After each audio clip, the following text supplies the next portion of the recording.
What up, and welcome back to First Strike here on Sports Money. I got the fellas here, the apex predators of the octagon in MMA Jeff and Subhuman Gaucho. And we got a big pay-per-view event, UFC 314 down in Miami. Volkanovski is going to go and try to battle against Diego Lopes. It'll be fun to see how this main card shakes out. And we got a little role reversal here, boys.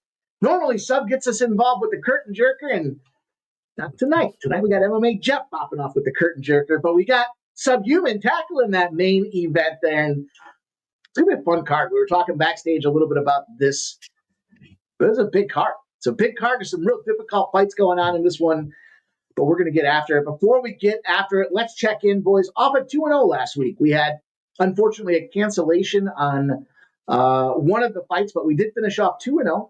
Big plus money spots. MMA Jeff, you ready to attack the card? Yeah, this is going to be another exciting one.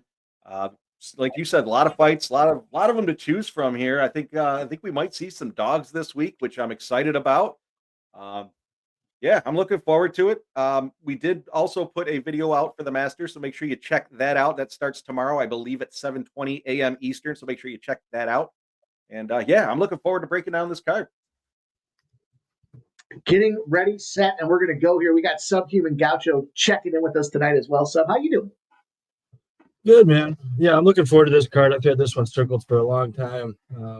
Really stacked. And UFC pulling out all the stops, man. They got John Silva and Diego Lopes, two of the kind of hottest up-and-coming prospects, alongside, of course, Paddy Pimblett, who's just a huge star in the sport.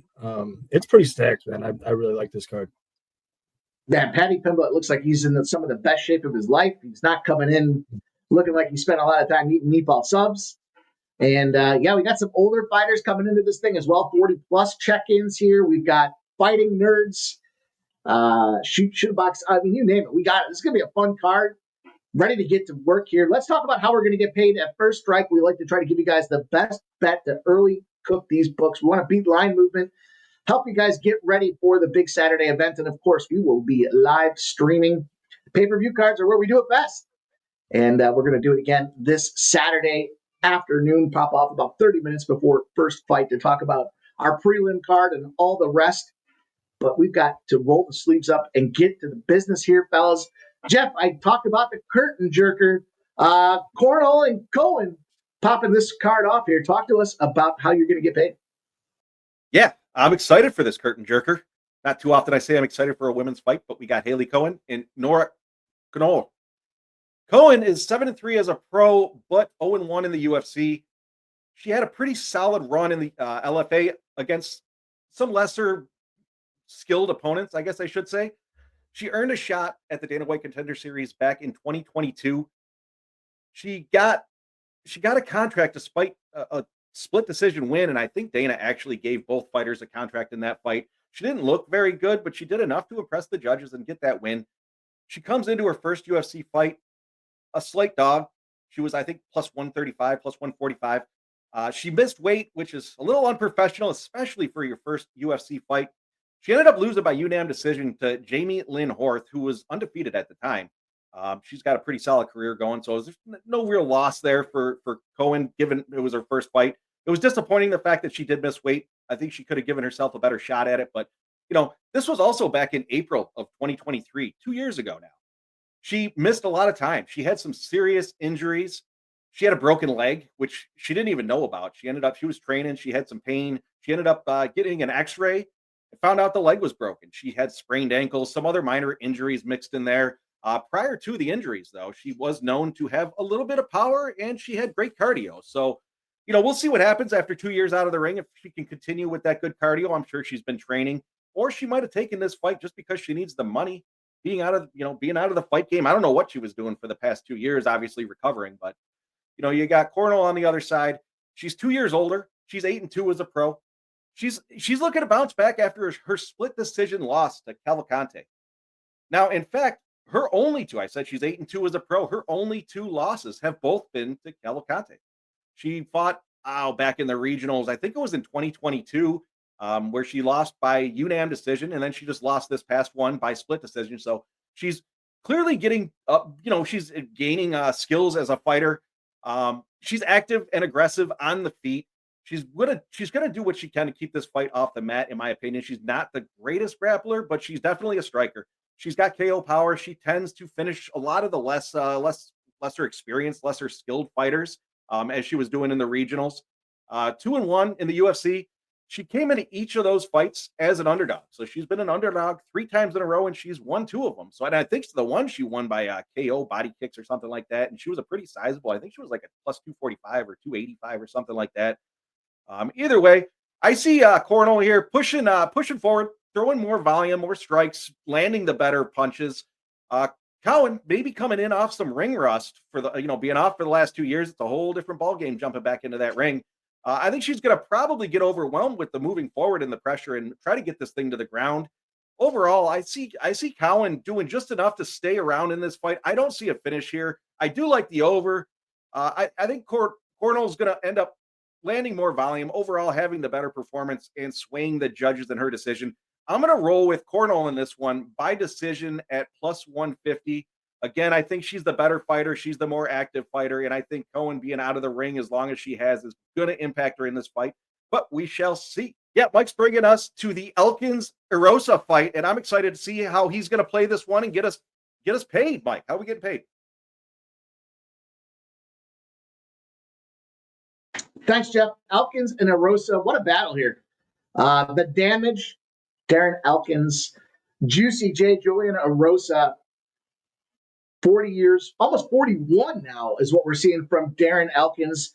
Big battle, big pay-per-view card here, back-to-back wins, as does Arosa.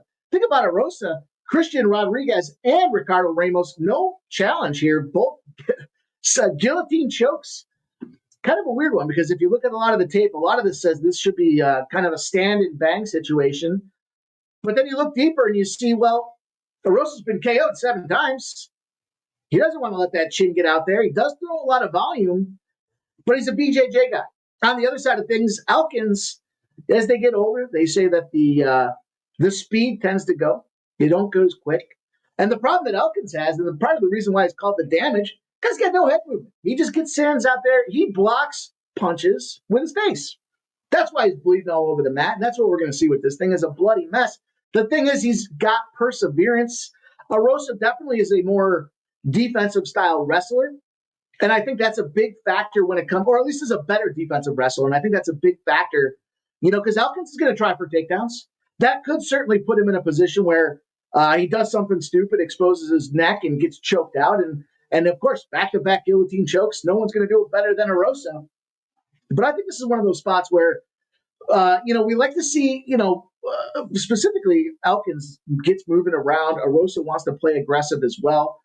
And I think if this does go to the ground, this is going to surprise a lot of people, because the initial onset should be, hey, this is going to be an early fight. We got an old man time out there, and he should get clocked. But reality is, if they go to the ground and they start doing that lay and pray, this is going to be a tick, tick, tick fest. I got this underlying suspicion that they're not going to want to do Darren Elkins dirty and have him go out there and get pieced up in the first round.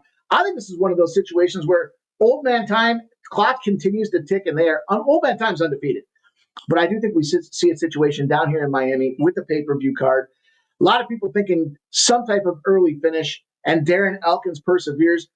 I'm not going to take Elkins, though. I'm going to go with youth in this case here with Juicy J. The guy is dangerous. He does have multiple paths to victory, but I thought a good price tag with Arosa to win by decision. Surprise everybody, shake the world up there. And no, we don't see the early decision. Or the early finish. We see a judge's scorecard.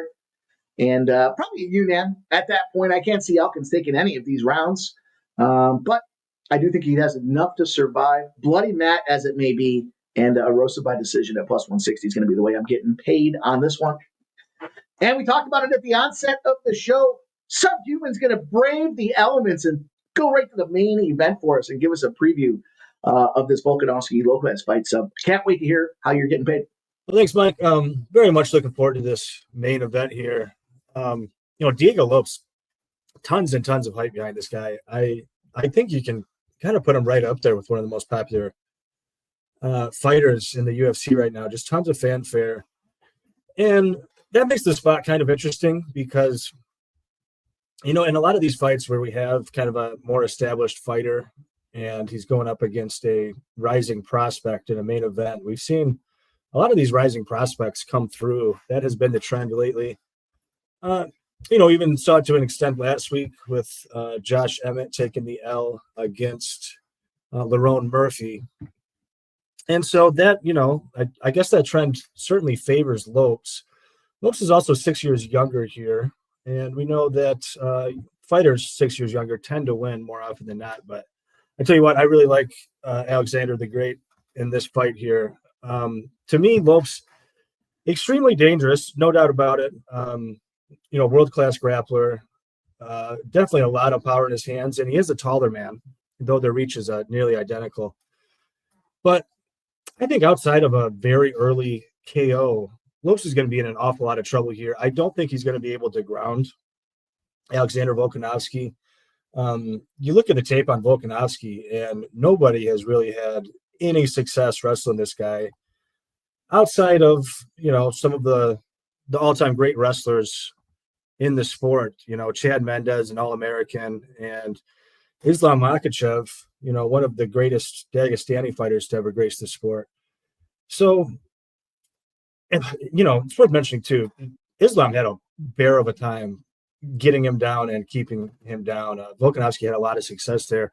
And while Lopes is a very, very good submission grappler, I just don't think he's a very good wrestler.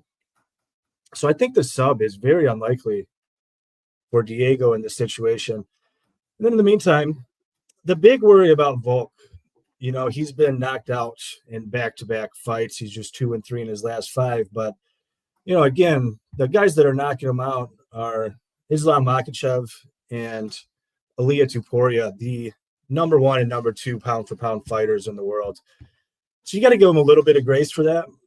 Now, in the case of Makhachev, he's, of course, up a weight class against an absolute huge lightweight who sounds like he might never fight lightweight again because he's more than likely moving up to welterweight. And then on the other hand, Ilia, he has got some really good footwork, and he's elite at cage cutting. So he's able to back Alexander Volkanovski up and eventually chin him. But Alexander Volkanovski had a ton of success in that fight early on. He took round 1, and he was winning until he wasn't. So I think you got to give him a little grace. And, in this spot, Volkanovski's trying to do something that's more or less never been done, which is to win a title off of back-to-back losses. It's come about 6 times in the sport that a fighter has had back-to-back losses and then earned a title shot. The only one who ever came through with a W was Randy Couture. And that was Randy moving down from heavyweight to light heavyweight. So this is Volkanovski's proper weight class. And in a way, he'd be doing something unique here. And I think he will. I think he will get this win. I think he avoids that early KO. Lopes is a plotter. I don't think he's going to be able to cage cut. And when Volkanovski gets those leg kicks going and is able to slow down Lopes, one of these guys has an amazing gas tank and throws a ton of volume. And the other guy, Lopes, has a very, very poor gas tank and throws about 2/3 as much volume while being very, very hittable. I think Volkanovski is going to win this by a wide margin in the striking. And I think when Lopes slows down, he's going to be very live for a KO in his own rights in those championship rounds. So give me Volk here on the money line, -122. And we'll be looking at those late props come Saturday. And there you have it, everybody. First Strike is representing. We got 3 big bombs here to fire off for the big card. And, of course, don't forget the First Strike Parlay, paying out around 11-1, putting the 3 of these finishes together. Great job, gentlemen. As always, sub MMA Jeff. Privileged to come on here and spend some time with you guys. Love talking the fight cards. Love getting involved live betting these fight cards with you guys as well. And we will be doing that on Saturday. Make sure you guys do check out the UFC playbook. Updated on the regular. We get this thing going as soon as the week ends. We get firing off right off the gate, putting notes in there, feedback, thoughts on the fighters, how they should look to advance, different prop bets, ways they're going to finish, and all the rest. But on behalf of the Sports Money crew, thank you guys for watching. I did mention I want to announce a little contest out there. Here's what we're going to do. In the comments section, take an educated guess. How many fights will go to decision?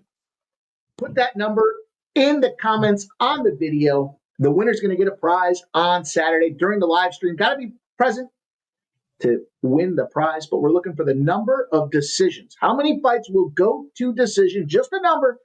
Put it in the comments section, and we will give a prize out to somebody on Saturday during the live stream.